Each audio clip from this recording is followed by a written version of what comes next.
Hey everyone, welcome back to our podcast. Today we have an interesting topic for you creators and entrepreneurs. Question that I get often is about different platforms as an alternative to Amazon. Obviously, Amazon Seller Central is the behemoth, right? If you are selling products, probably that's the first place you're going to go test.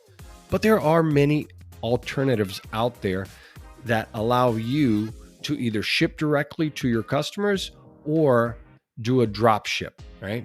So we're going to talk about some of those today, starting with, but not limited to, your own website.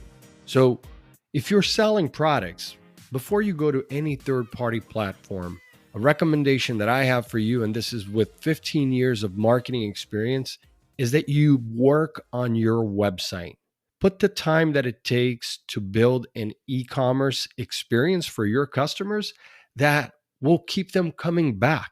So whether you build your website on WordPress and power it with WooCommerce, whether you choose Shopify, Wix for e-commerce, GoDaddy, and I've experienced all of these content management systems for e-commerce, and there are many pros and cons to each one of them. But ultimately, that is what they are, is there are content management systems. But what I love about it as an alternative to working with third-party platforms like Amazon, eBay, Walmart, and some of the others we're going to talk about here today is that you dictate, you control that user experience. Everything from product placement to the content, forget algorithm.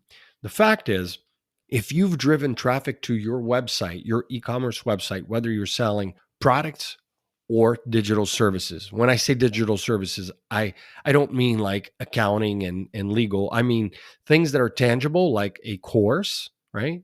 Like a newsletter, those digital services. What you want to do is give that customer the best experience. And when they're on your website, guess what? You're the one who controls the algorithm. You design that entire journey from start to finish. You decide how many pages you want to have, which pages you want to have, what type of content you want to put out there, what type of offers, and most importantly, you're not competing with anyone else. When someone goes to your website, let's say your website name was abc.com. If they're on abc.com, guess what? There are no other products to compete with. It's just yours. So if they've already come from the top of the funnel down the funnel, they're already aware of your business and your product, and you have the right offering at the right price, guess what?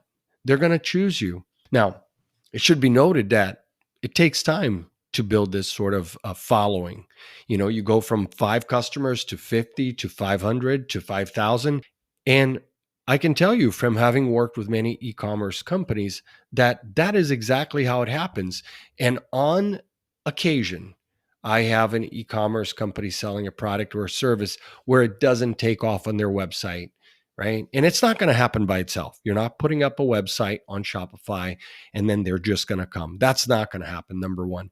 So what I mean by building a strategy that will actually help you generate sales first on your website, then the third party platform.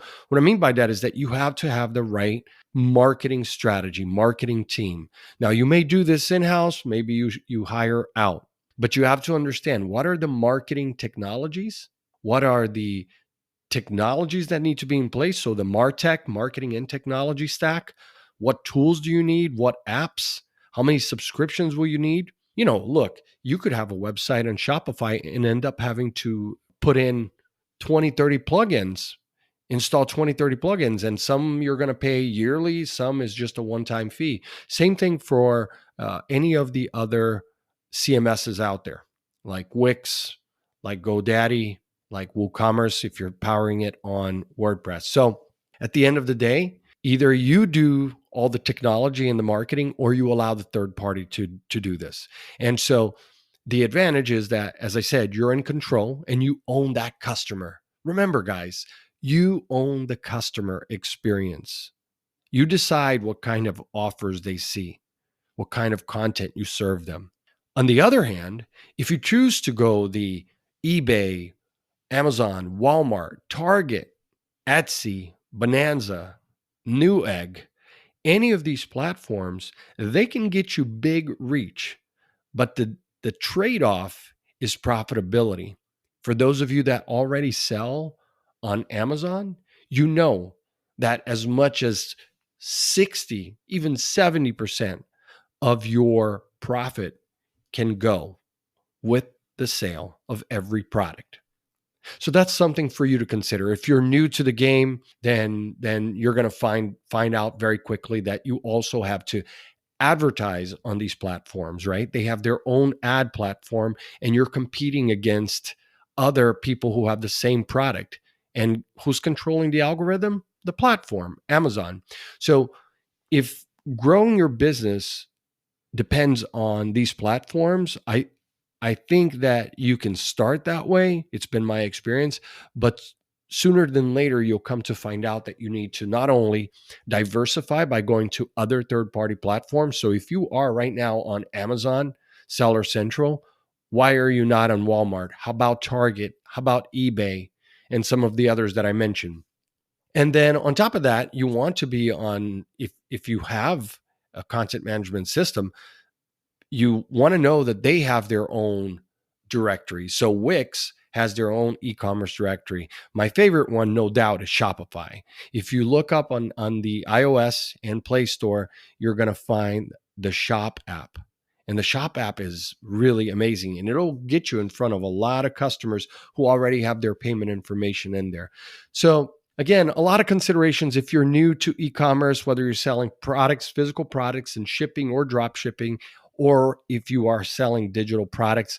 These are considerations. And then, of course, we can go tackle this in another episode about social media, because that's also another opportunity for you to sell more products and services. But as far as the alternative to Amazon, we've just listed some of them here today. You've got Walmart, eBay, Target Plus, Etsy, Bonanza, Newegg, and my favorite, if you are using the Shopify content management system for your website, the Shop app. All right. That's it for today. Thanks for tuning in, and I hope you found this episode valuable. Until next time, keep pushing forward in your content game.